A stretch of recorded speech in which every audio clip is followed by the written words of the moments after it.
Thank you. Thank you very much. I had the privilege of being elected for 16 years, and I have to say, never, ever in those 16 years did I follow a sex therapist onto stage.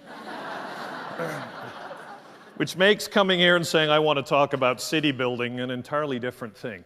But that is what I want to talk about. I want to talk about how we together commit to making the kind of city we believe in, and how we redefine government to meet those needs. And I want to talk about that for two reasons. First of all, because TEDx invited me to do that. But secondly, because people in Toronto at the moment are incredibly gracious to me. And they stop me everywhere in the city, and they say really, really lovely things. They say things like, "We miss you." And I always say, "I do too." What I mean is I miss having a progressive mayor in office.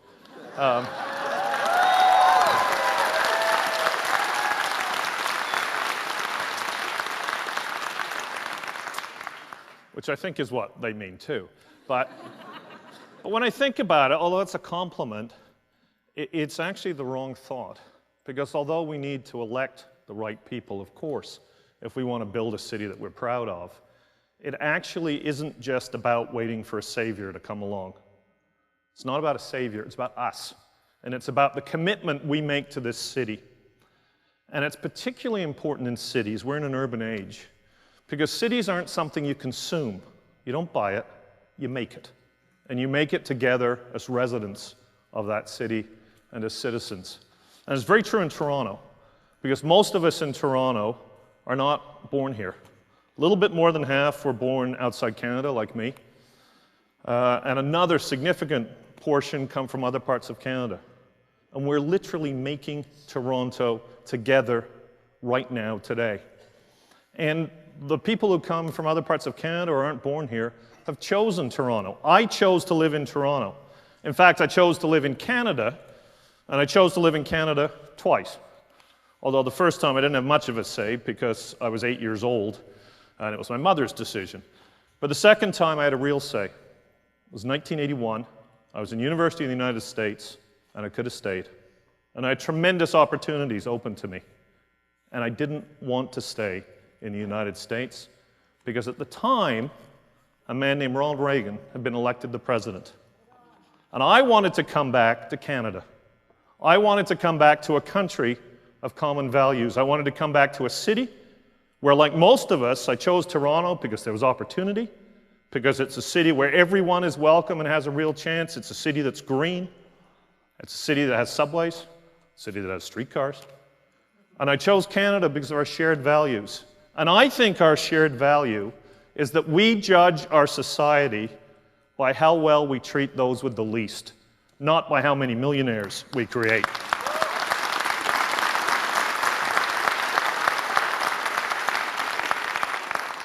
And that's what it was like in the United States in 1981. Ronald Reagan got elected with this mantra that all you had to do was cut taxes and everything would be fine. He got elected at a time that people ignored scientific evidence, and prominent politicians said things like he did, that acid rain came from trees, not from all of the coal-fired power plants in the Ohio Valley. A time a little bit like ours. And I wanted to be here. When I came here, I wanted to help build this city, and I eventually ran for municipal office because I wanted to commit to building this city. And that's the first thing I think we need to do. It's commit. But there's a second thing, and that's about redefining. And I'm going to speak about both at a little bit more length, but we need to redefine the language that is used when we talk about our governments and talk about ourselves. Because ever since Ronald Reagan and Margaret Thatcher, there's a word used, and it's used everywhere to describe us. And it's wrong, because it only describes a little part of us, and that's taxpayer. You read it everywhere in the newspaper. Taxpayers said this. Okay, I pay taxes. You pay taxes. Everybody pays taxes. But that's not who we are. We're neighbors. According to the previous speaker, we're lovers. We're friends. We're residents, and we're citizens. And that's a very different relationship with government than taxpayer, which suggests that government is all about a purchase of service, consumer kind of society. Because citizens elect people, and citizens are engaged every day to build their city. That's what citizens do, that's what residents do, that's what neighbors do, that's what friends do. That's what we do. And I think it's time to reclaim that language, and I think it's time to reclaim our commitment to build a great city. And they'll tell you it can't be done. They say it all the time. The first thing they say is, there's no money. Even if, in a hypothetical example, somebody leaves government with a massive surplus, his successor will say there's a massive deficit, nearly $1 billion. So we can't do it. We can't do it. We're always told we can't. Well, it's not true. And I'm going to point to one example when I was mayor, but there are many. And not just when I was mayor. If we can't do it, why do we have the best public library system in the world right here in Toronto? We built that. Generations of committed Torontonians built that public library system. Why do we have childcare in schools all over this city? Generations of Toronto built that childcare. Why do we have a transit system? Generations of Torontonians built that. Torontonians who were residents and citizens built that kind of city. And we did it when I was mayor too. And one of the privileges you have as an elected official is that people talk to you. They tell you their hopes, their dreams, and their aspirations, and sometimes they tell you you're wrong too. But that's okay. That's part of it. And I literally spoke to tens of thousands of people as mayor of Toronto and in running for mayor of this great city. And people shared a very similar vision, no matter what their politics. They wanted to live in a city that was marked by social justice, a city of equality, like the city I came to in 1981. They wanted to live in a city of high environmental values. They wanted to live in a city of prosperity and opportunity. And most of all, they wanted to live in a city where no one was left behind. Well, those are the kind of values that we tried to use in our decisions when I was mayor of the city of Toronto. And they all came together in one project. And that project you all know, because I talk about it, and that's Transit City. All of those values came together in this public transit project. Now, why? Well, for a couple of reasons. First of all, Transit City only happened because we committed, collectively. Secondly, Transit City just isn't about transportation. Of course it's important. It's a network that goes to every neighborhood in this city, and any great world city has a rapid transit network. Not one or two rapid transit lines, a network. Because that's the only way people will choose to get out of cars and onto transit, by having a network. And this network goes to every neighborhood and gives people that choice and that opportunity. So it's also about the environment and transportation. But it's about much more than that. It's about jobs. It's about jobs building Transit City. It's about jobs building the cars in Thunder Bay, the parts being supplied all over southwestern Ontario. And it's also about the jobs that are created when we see the growth that will happen inside Toronto on all of these lines. And on light rail transit lines, you tend to get much smaller buildings, 8 to 10 stories. But you do get growth, and you get private sector investment, and you get jobs, and you also get a city that grows inside itself and doesn't sprawl, helping the environment. But that's not the most important thing about Transit City. The most important thing about Transit City is that it's about social justice. It's about including people in neighborhoods in this city who don't really have a chance, who live in neighborhoods marked by poverty, the kind of neighborhoods, I think, that none of us expected when we moved to Toronto that we would begin to see. I rode the Sheppard East bus just as we were starting construction on the Sheppard LRT to talk to people on that line. I met a woman, and I think her name was Donna. And she told me what she did every day of her work life. She took 2 buses to the Sheppard subway, then took the Yonge subway to the Finch bus, and she got to work. That takes probably an hour and a half. Then she took the Finch bus back to the Yonge subway, but she didn't go home. Because like many people in these neighborhoods, she had 2 part-time jobs. That's what she needed to put food on the table for her family. She went downtown to a hotel for her second job.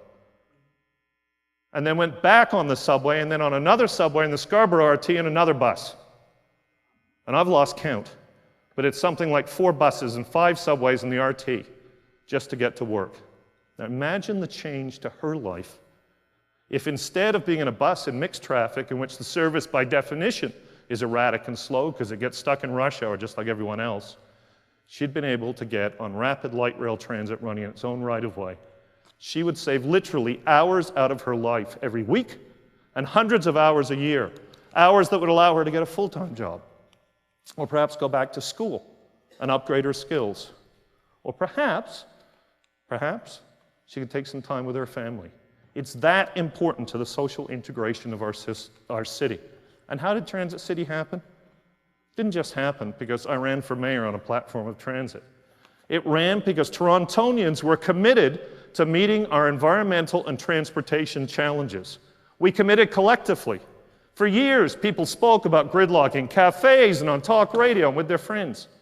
They said, why haven't we built rapid transit? I've heard it everywhere. Why haven't we built it in 2 generations? All the major cities have rapid transit. Why haven't we? And people kept up that conversation. And they talked to their politicians. And they worked hard, and they wrote letters. And the Board of Trade took it up, the #1 issue for business in this city. And the Labor Council, and nonprofits. And we all committed. And we committed in a way that brought the elected officials on side. Premier McGuinty, he announced on June 15th, 2007, full funding for Transit City, entirely to be completed by 2020. And I remember that date because it was my wedding anniversary. And I'm sure the previous speaker would not have advised to phone your partner and say, would you like to spend your wedding anniversary in a bus garage in Mississauga? No matter what you're wearing. That's not in my notes.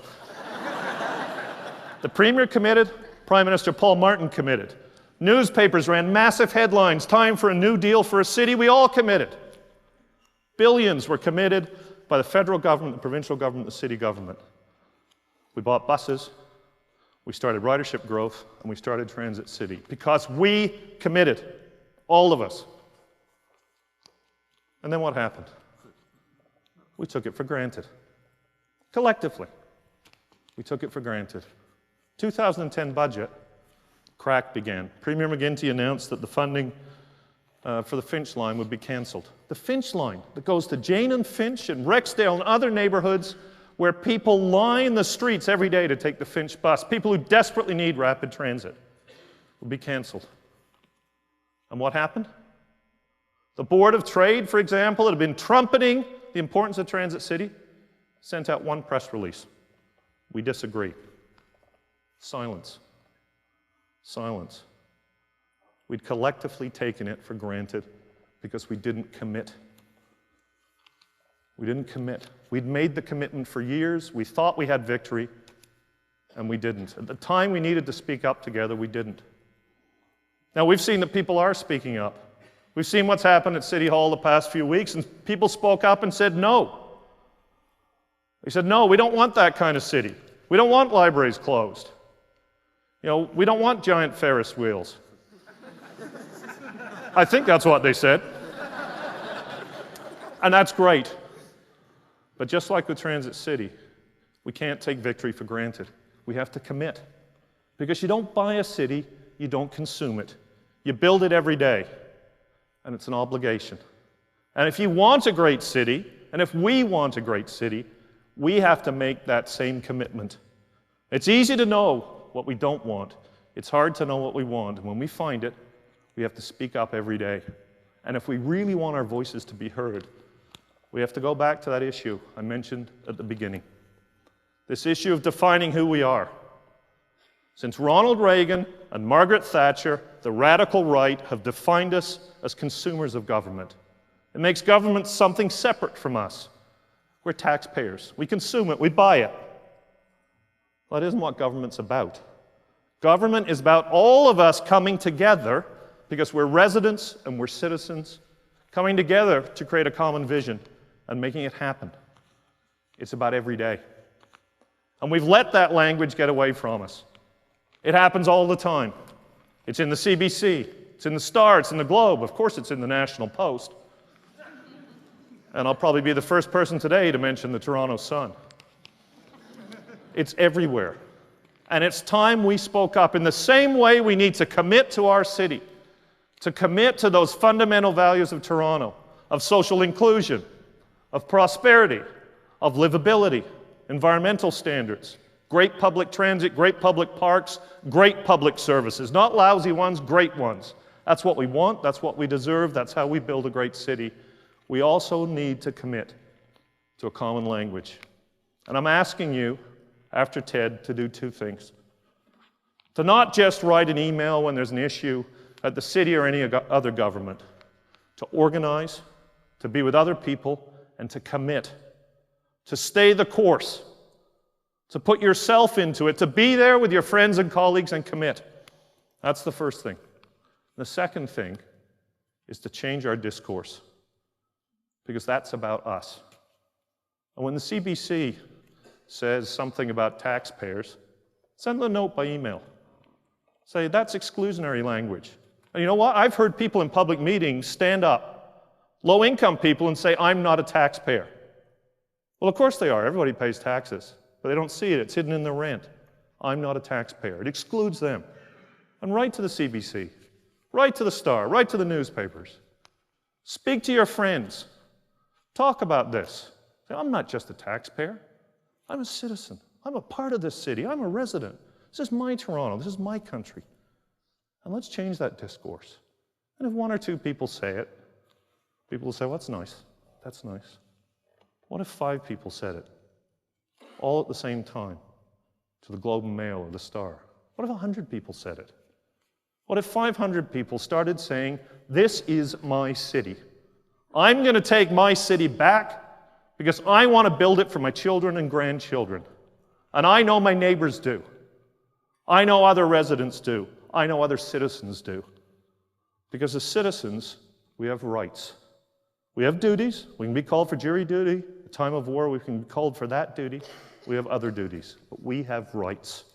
And we need to take that language back because we have a right to a great city where everyone is welcome, where everyone is included, and that has great public services. We have that right. And we should take it back, and it should start today. Thank you. Thank you very much. Thank you, TEDx. Thank you. Thank you.